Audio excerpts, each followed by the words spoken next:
Bonjour à tous. Nous sommes là pour réfléchir un tout petit peu sur le thème de la prière en temps de confinement. Non seulement en temps de confinement, de pandémie, nous pouvons peut-être lutter avec des questionnements du genre de toute façon, ma prière ne change rien aux circonstances, à mes souffrances, donc ça sert à quoi? Ou bien, même si je m'y mets, mais je ne sais pas bien faire et donc ça reste insatisfaisant. C'est des questionnements que je pense nous avons tous et c'est des questionnements qui peuvent nous dire plein de choses sur notre façon de penser et de voir le monde. Ici, par exemple, ces questionnements nous montrent combien nous fonctionnons, je fonctionne, en termes de compétences, d'efficacité, de contrôle. Ma logique suit très souvent le principe de cause et d'effet. Et si un effet ne me plaît pas, il faut changer les causes. C'est vrai, c'est très souvent utile, mais pas pour tout. Et la situation mondiale actuelle nous montre, je pense que, eh bien, cette logique-là, elle ne marche pas pour le moment, pour beaucoup de choses. Nous savons ça quelque part, évidemment, que nous sommes fragiles, que nos moyens sont limités, que la vie sur cette terre est finie, est éphémère. Mais nous n'expérimentons pas ça toujours de la même manière, de manière si forte comme actuellement. Nous sommes donc tentés de vivre comme si ce n'était pas le cas. Nous voilà confinés, nous voilà confrontés de manière assez évidente à ces limites-là. Pourquoi prier ou comment prier en ce moment précis? Je pense, ma petite introduction le montre déjà, pas pour changer la réalité à tout prix. Nous risquons d'être déçus. Encore moins pour changer Dieu. Si nous sommes honnêtes, nos démarches spirituelles, parfois, ils sont un peu tentés d'un petit vouloir influencer le bon Dieu. Si je prie un peu plus, il va faire ce que je pense qu'il serait bien qu'il fasse. Ça ne marche pas tout à fait comme ça. Il sait ce qu'il fait, même si je ne comprends pas. Donc, pourquoi prier? Je pense que cette situation dans laquelle nous sommes peut nous apprendre quelque chose de très, très important.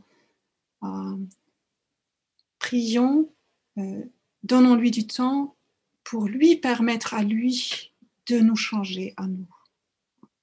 Je suis là, je me mets en prière, non pas pour influencer Dieu, non pas pour changer des effets, des causes. Je suis là pour me laisser changer à moi, pour me laisser toucher. Je m'expose à lui et à son œuvre en moi.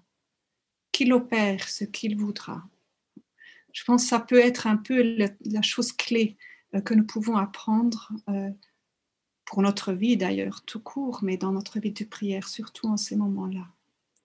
Je peux donc m'asseoir et permettre à ma réalité d'être ce qu'elle est, tout simplement, avec tous les sentiments que ça provoque en moi. Je m'assois et je rends les armes. C'est une très belle nouvelle d'ailleurs qu'il ne faut pas toujours lutter. Mon rôle n'est pas d'intervenir, de faire, de produire, d'avoir du succès.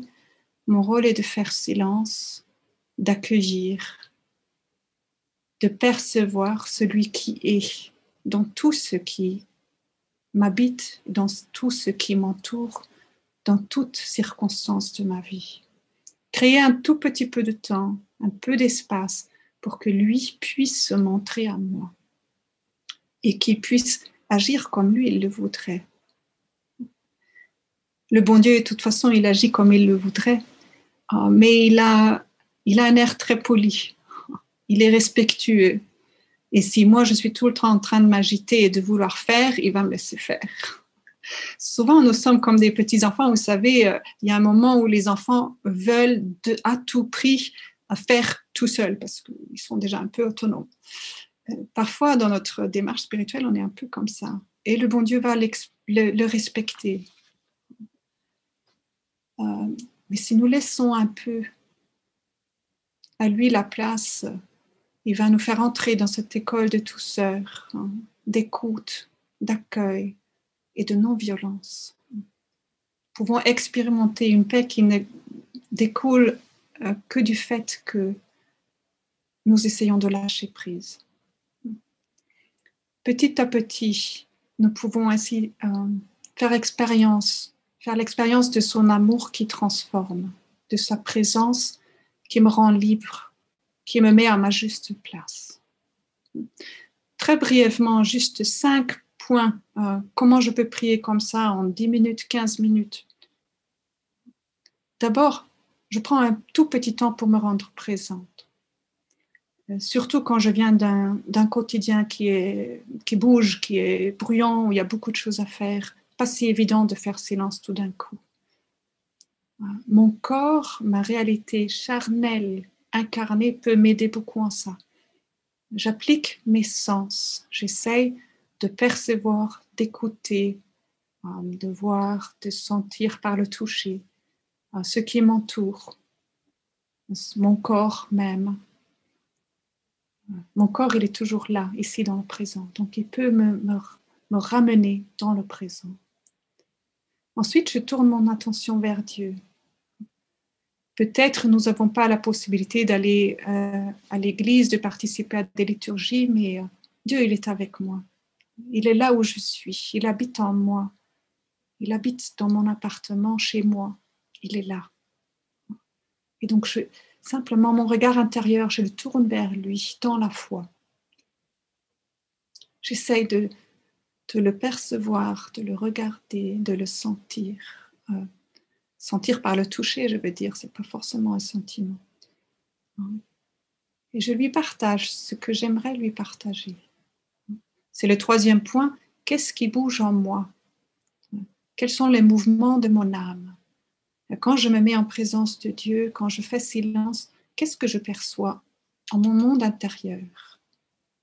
Et quoi que ce soit, des sentiments positifs ou négatifs, ça n'a aucune importance. Ce qu'il y a, simplement je lui exprime, je le fais sortir. Ma présence à moi rencontre la présence de Dieu. 4e point, c'est possible que j'ai plein de distractions. Et en général, on qualifie nos prières comme bonnes ou pas bonnes par le nombre de distractions. Il n'y a aucun problème. Notre tête, elle est faite de la manière qu'elle tourne sans arrêt. Et ce n'est pas un but de la faire arrêter. Si je suis partie avec une pensée, dès que je me rends compte, pas de problème, je fais revenir mon cœur, mes pensées, mon âme vers Dieu. Je n'y attribue pas plus d'importance. 5e point, c'est important de bien arrondir la prière, bien en sortir. Vers la fin de ma prière, je remets tout ça entre les mains de Dieu. Je peux terminer par un signe de croix, par un autre Père, un gloire au Père, quelque chose comme ça. Et quand je suis sortie de ma prière, je fais une toute petite relecture. Non pas pour poser un jugement sur ma prière, ça, une fois que j'étais là, c'est déjà très bien. Ça ne peut pas être mauvais. Mais pour peut-être conscientiser un tout petit peu, qu'est-ce qui s'est passé entre moi et Dieu? Qu'est-ce que j'ai compris sur moi-même en faisant silence? Qu'est-ce que j'ai compris sur lui en essayant de le percevoir?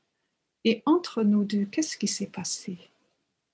Tout simplement, je réfléchis un tout petit peu, parce que si je le conscientise, peut-être je le mets par écrit en 2 phrases. Ça va m'aider beaucoup pour approfondir et prendre pour vrai ce qui s'est passé dans ma prière. En résumé, pourquoi prier en ces temps qui sont difficiles? Je dirais pour en profiter. En profiter pour nous rapprocher de Dieu et pour entrer dans une plus grande vérité sur nous-mêmes. Prenons 10-15 minutes chaque jour et demandons-lui de nous montrer son amour et par ça, de nous transformer. Cela non seulement pour notre propre bien, mais pour devenir des personnes de paix, des personnes de lumière, des personnes de consolation pour tous ceux qui nous entourent et qui souffrent probablement. Faisons-le, c'est une véritable mission.